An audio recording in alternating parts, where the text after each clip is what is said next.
Okay, this is Jolie here for the English Mixed Martial Arts Association. Paul, thank you so much for joining me. Paul Sutherland, part of the youth team, one of the coaches. The youth world's around the corner, and it's exciting times. How are you? Yeah, I'm good, thank you. Yeah, really looking forward to it. Looking forward to see like how well our kids do as well. Obviously, going up against the best in the world. So yeah, it's really exciting. Where is it for people who haven't yet seen, haven't yet heard? Sorry, could you repeat that? Where's it going to be for the people that haven't yet heard, haven't yet seen it?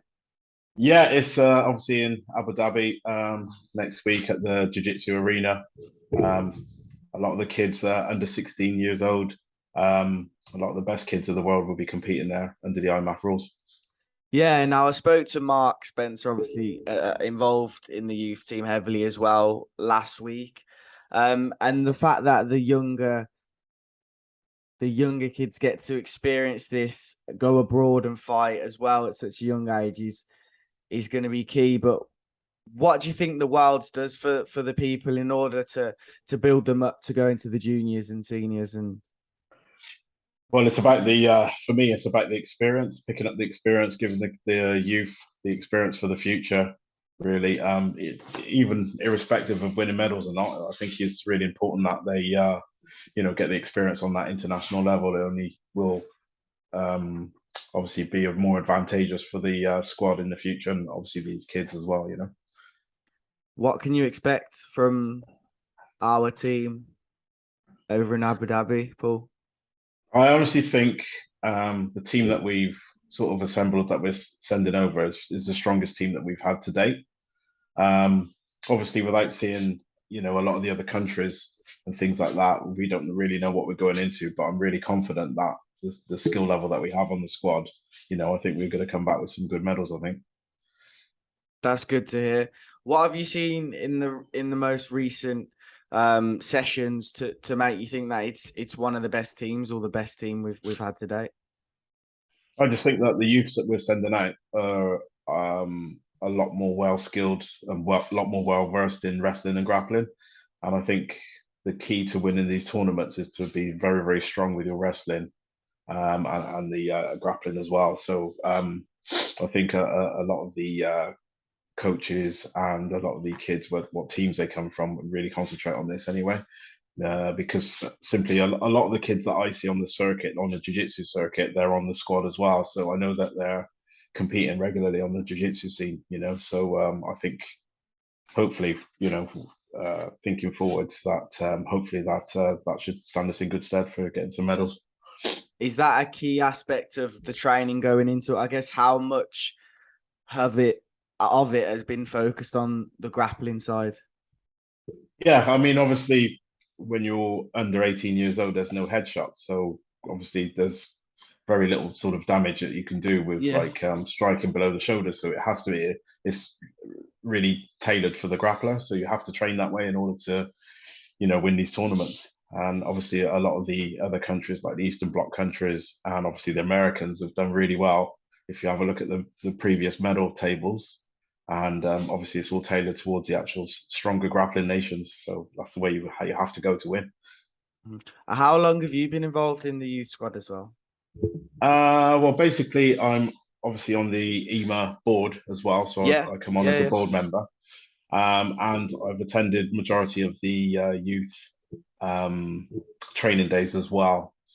So obviously, all the coaches that we have, a lot of the other additional coaches that come in and obviously train the kids from their academies and stuff, they've all given great input. So I think it's a really big advantage that we've got so many experienced people on the coaching staff as well. Of course. What other stuff are you doing outside of the youth team? Well, basically, I obviously run my own Ramon Academy as well. So I've got three of my youths, obviously on the squad. So they've been training really hard. So predominantly, I run my academy. Obviously, I also judge for the UFC and judge internationally as well. So I've always got that, as well.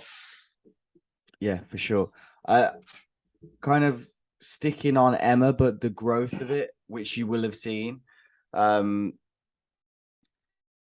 how much have you seen it change? Firstly, this is kind of a couple parts to this question, but how much have you seen it grown in the last year? It's grown immensely. You know, with not just with the actual board members that we have a lot of affiliated clubs now as well, which are signed up underneath us, and we also have some affiliated shows as well. So the affiliated shows is almost like a feeder system for the squad as well. So obviously everything's moving in the right direction.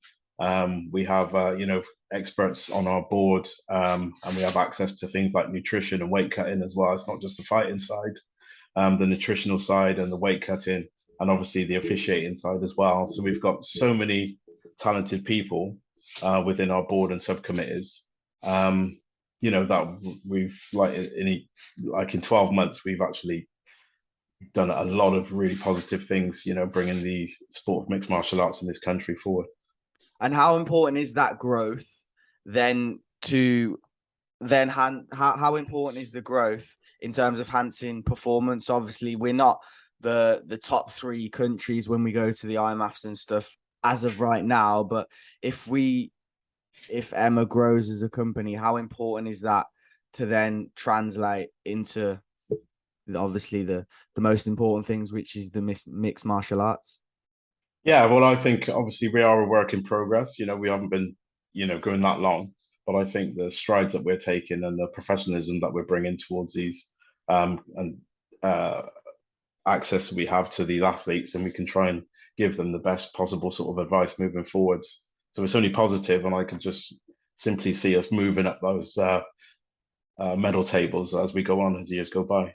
Okay, brilliant. Just one more thing.